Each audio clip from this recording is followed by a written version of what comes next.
You're now tuned into the number one independent radio show in Connecticut. Titanium Radio. On 89.9 Cute FM Hartford. Yes.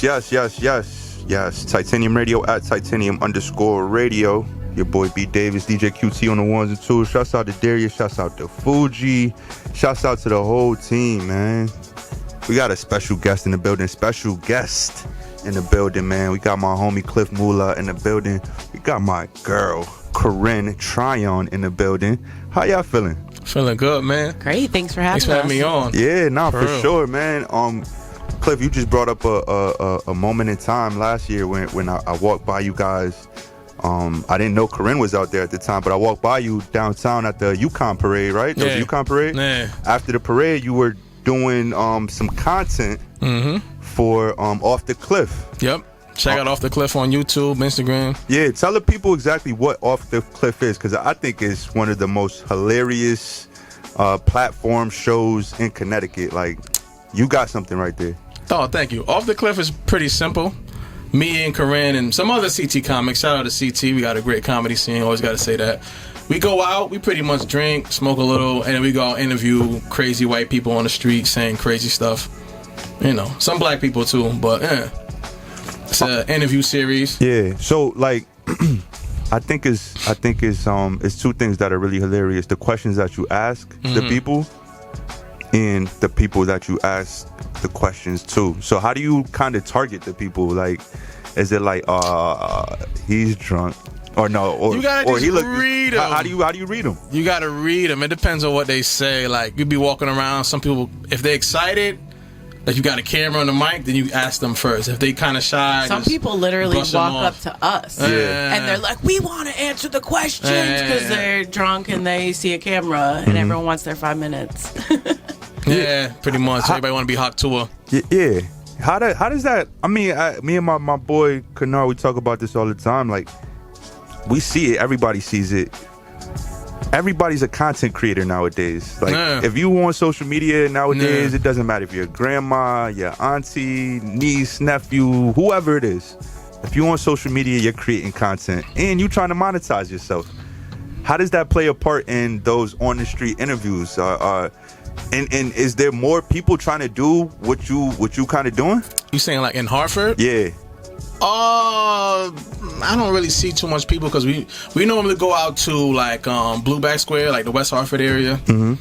And I've probably seen maybe one or two other content creators, but they're not from like Hartford. They probably from like West Hartford or something like that. Are people more prone now?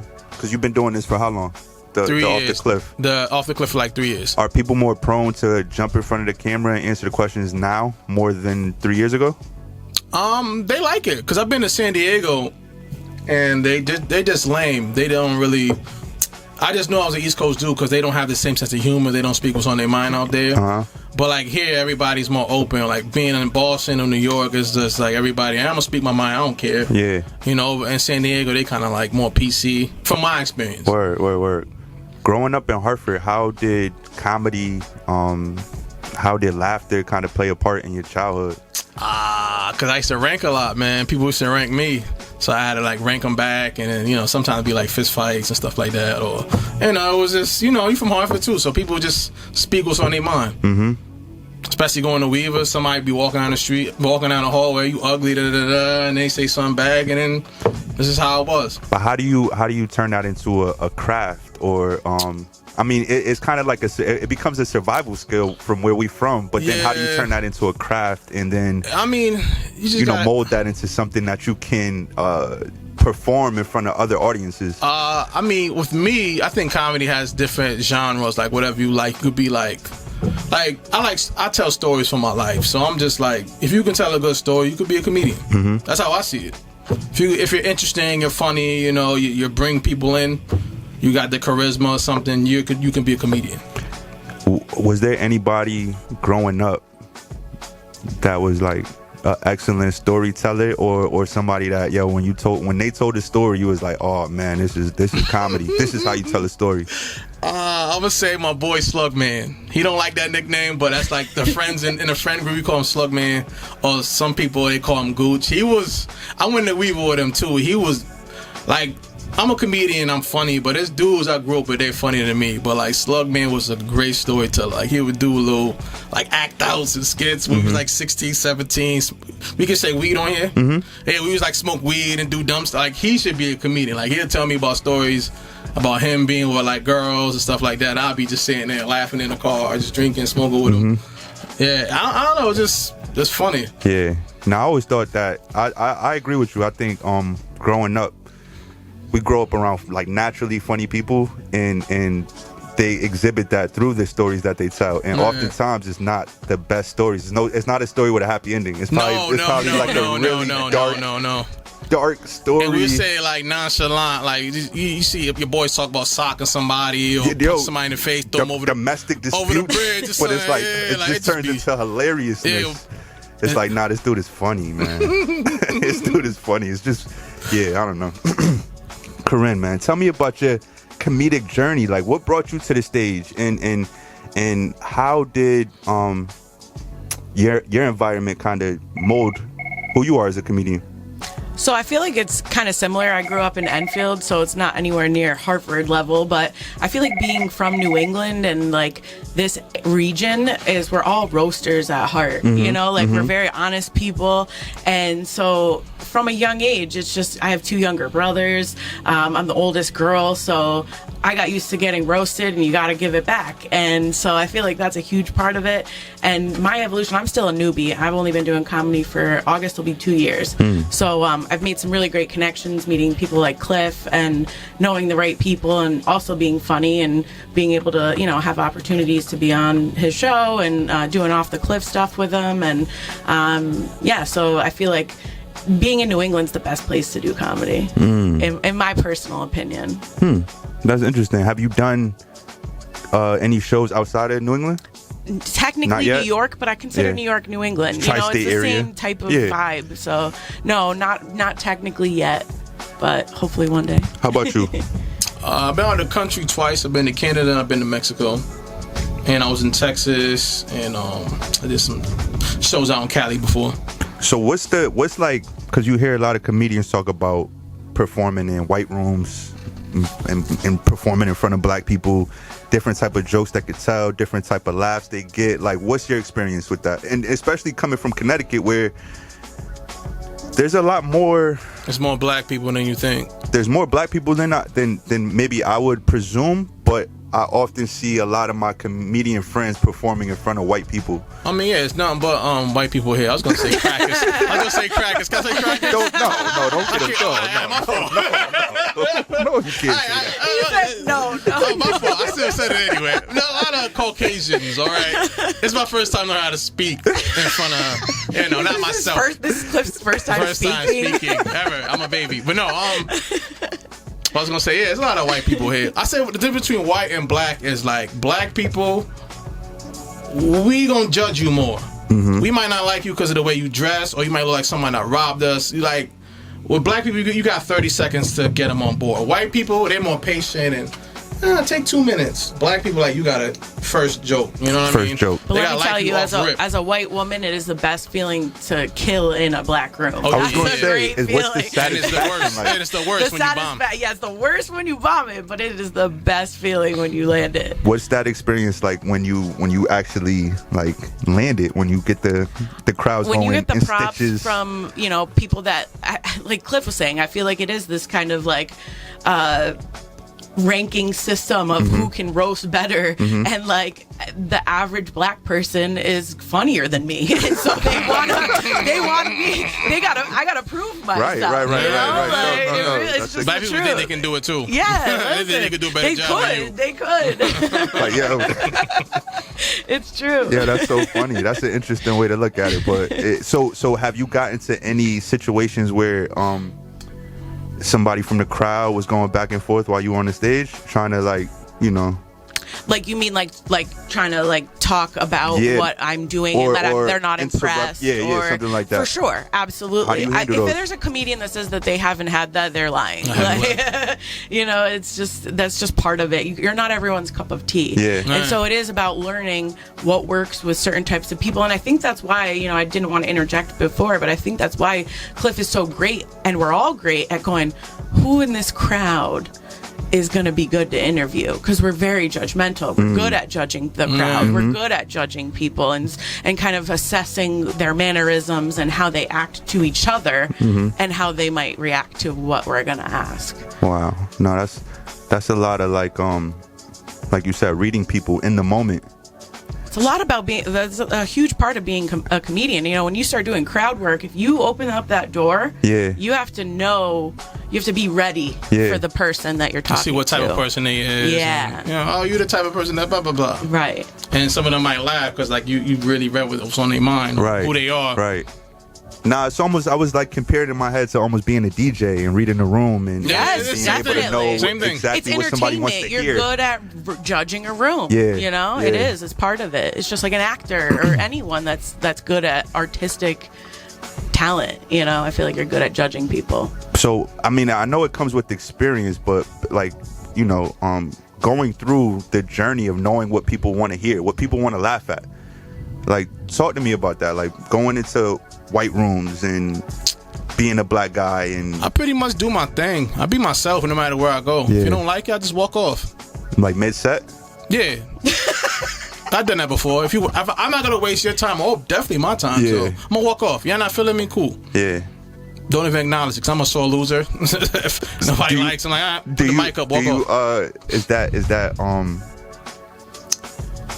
do you qualify that as bombing, or is that just like I just walked off? 100%. Listen, like, we all gotta if be they don't laugh, they don't like you, you bomb. Yeah. They don't like you, that's part of the game. Yeah. It's your off night, you know. Steph Curry don't hit every shot. Mm-hmm. Do you learn more from those nights of bombing than you do Yes, definitely. from the nights when they're in stitches? Definitely. Yeah, you definitely do. Because you don't forget it. Yeah. You don't forget it. And it sticks with you, and it makes you go like, I'm not doing that night again. Word, man. It's Titanium Radio 89.9 QFM. Cliff Mula's in the building. Corinne Tryon's in the building. They also have a web series.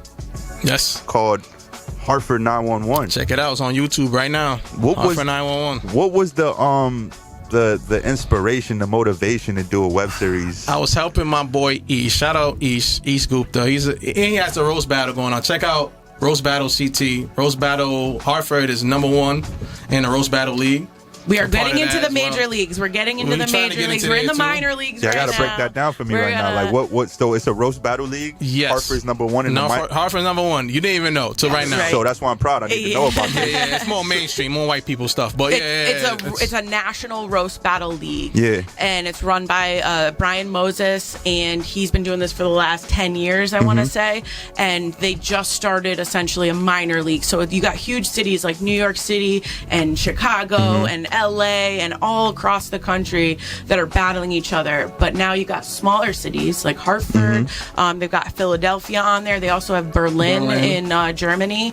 San Diego. We're up against these huge... So the jokes from people in Berlin, are they speaking German or... Nope, they're speaking English. Okay. And then we're essentially all battling in these minor leagues to win this season. Whoever wins this season gets into the major leagues. We've been number one this whole season. Wow. So far. Now that's dope. So like how many New England's good at roasting. How many Connecticut or New England comedians are participating in this?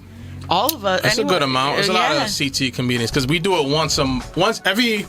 The first Saturday. First Saturday of the month at the Elbow Room in West Hartford. Check it out. You know, see it on Eventbrite. And we just have the CT comics from the group. They go against each other. They set all that up. We have Charity Gregory, who's also another local comedian who's amazing. Charity's a beast. Shout out to Charity. Produce the show. They book. They book the show. So they set up another great. You know, they're judging who's a good comedian to go against another comedian. And then they battle against other people and like that's New York also on and YouTube. Stuff like that. Boston. Dope, man. That sounds like it's very, very beneficial to the comedy scene in Connecticut. Yeah, it is. Yes, yeah. Definitely. That's dope. I like that. But Hartford 911, the reason behind it I was helping my boy Ish move out of his apartment in West Hartford, and he had some white stoner chick helping him out, and she had an ambulance. Like, she just bought an ambulance. She was just some hippie, and I'm smoking weed in the back. I'm like, yo, I should do a show about this, and then I don't know, like a few years later, I just ended up doing it. That's pretty much the story behind it. So you took the ambulance that she bought? Yeah, we was helping move stuff in the ambulance too. So she let you hold the ambulance? Like, you still got it? No. Okay. This is like 6 years ago. Okay. Yeah. But the show, the ride in the ambulance helped you I kind of... was just smoking weed in the back. I'm like, yo, I should do a show about this. Like, it just popped in my mind. That was it. So what's the show about? Oh, the show was about me. All right, I don't know if you said that. The show was about me and my friend Mo Green. Shout out to Mo Green, another Hartford comic, my guy. I've been knowing this guy almost 10 years. We are two ambulance drivers. My character is kind of more like a simp. He's like a sucker for love type of dude. And Mo Green is more like the Quagmire of the show, like from Family Guy. And we try to save people. I'm a hopeless romantic. I try to find a girlfriend. There's a whole bunch of like shenanigans and so on and so on.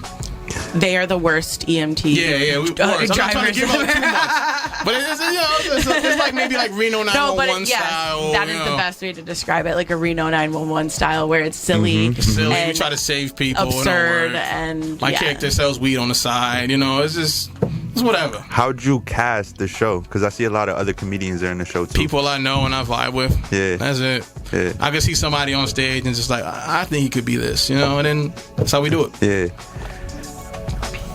What season are you guys in right now? Because it's like, man, season 1 came out a few months ago. We are gonna film. Me and her will film season 2 in the summertime. It's gonna take a couple months, to film stuff. That's dope, man. Hartford 911 is on YouTube. Man, is there like, how do you come up? Is there anybody else helping you write? Oh, helping me write? Yes, Mo Green and Rex Caesar. Yeah, they're on the show too. Rex Caesar is like that one crazy white boy on the show, and us three, what we do, we kind of like write the outlines and then kind of. It's almost like Curb Your Enthusiasm, like where they have an outline, but a lot of it's improvised. You gotta kind of like go with the flow with it. Sometimes like people put a lot of comedians in a project, in a movie, on a show, and it's not necessarily funny all the time. A lot of times it has to do with chemistry of the people that are working together. How do you guys build the chemistry? You said you see people, you pull them off the stage. It just got to be organic. Yeah. A lot of we the people, see each other multiple times a week. Yeah, a lot of people, we hang out with each other and stuff like that. So I think there is just a natural chemistry with a lot of us because we are friends. And me and Mo Green was doing skits together long before we did Hartford 911. And, some of the comedians have like acting backgrounds too. They're kind of like a Swiss Army knife of people. Some of them are like great musicians, great rappers, They do more than just comedy. Right. Overall just talented people. Right. What do you think about the overall comedy scene in Connecticut and New England? It's great. There's a couple people I don't really like, but that's like any you could say any business. No, I'm not gonna say no names. You're trying to go viral. It's my first time. You're trying to get some views, bro. Viral. I wasn't born. Viral. I'm on the radio, but no. Content. This dude, nah. I gotta hit him up track. I'm gonna play it. No, but Facts. You got some ether? They not like us. Nah, I mean, it's. Is there any It's a beef good scene on the comedy scene? It's good. I don't even want to talk about the beef. It's petty. I feel like it's just like any other. It's like high school, bro. Yeah, it's just like any. When you get a bunch of people with different personalities hanging out all the time, there's there's just situations that come up and people don't agree.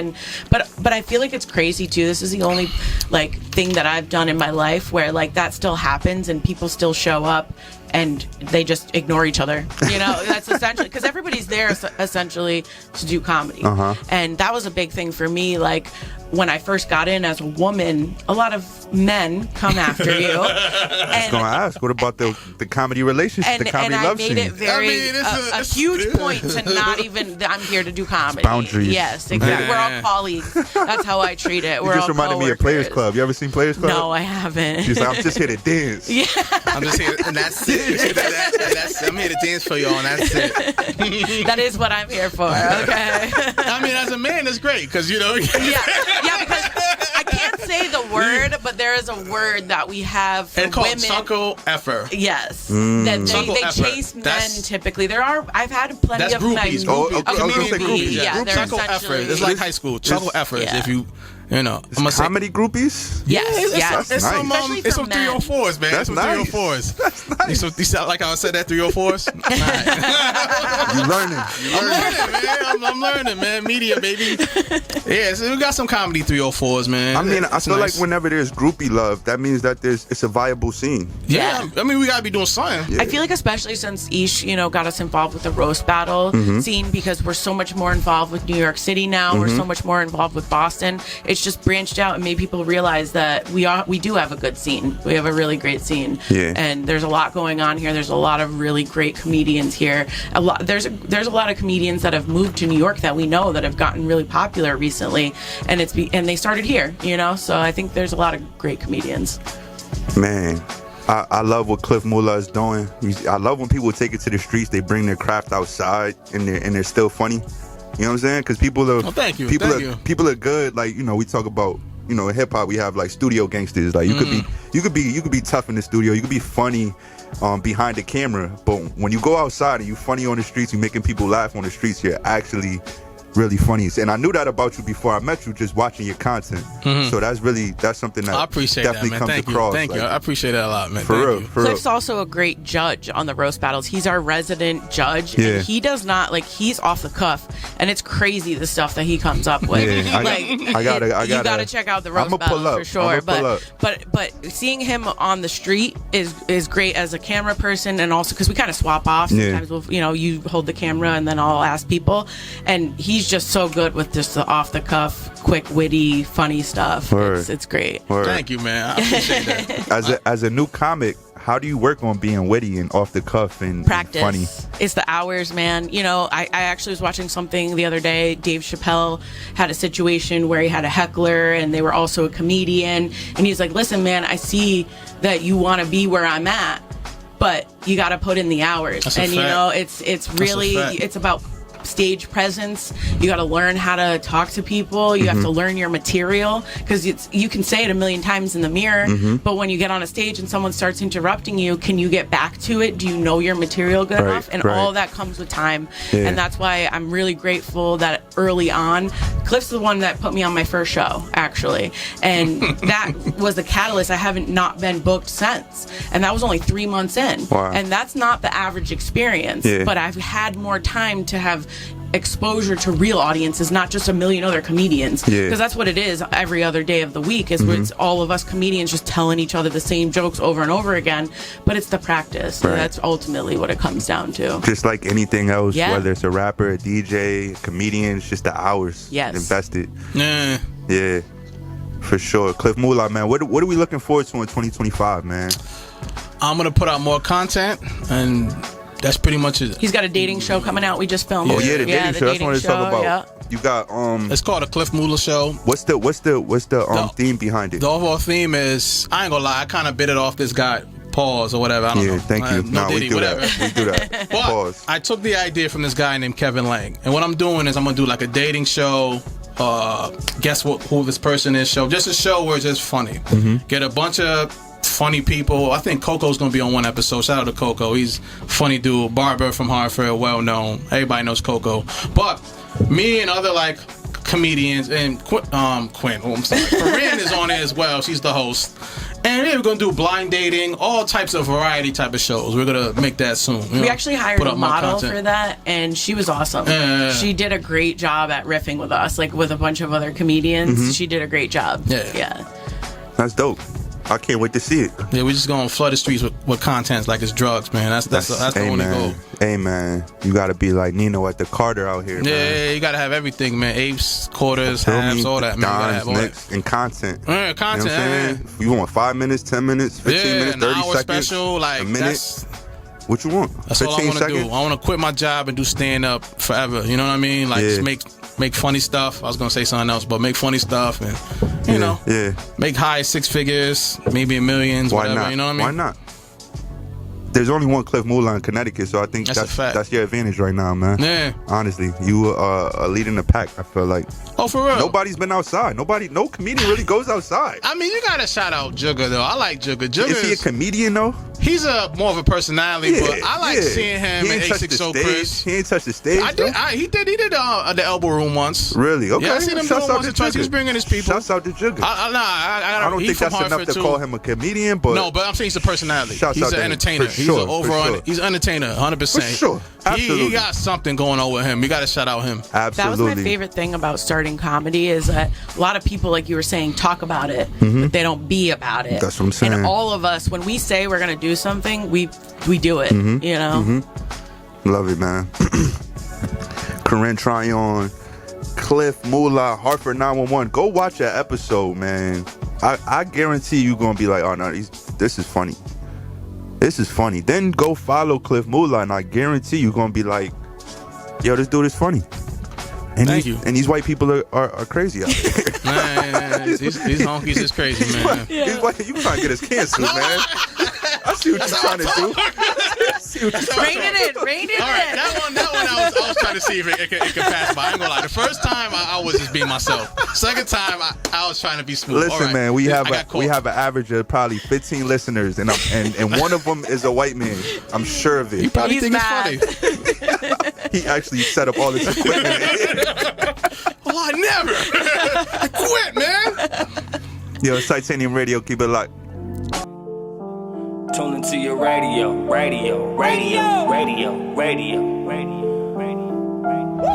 This is a heavyweight stadium. Music banging loud through your cranium. This is a heavyweight stadium. Music banging loud through your cranium. This is titanium. You are listening to titanium. This is titanium. You are listening to titanium.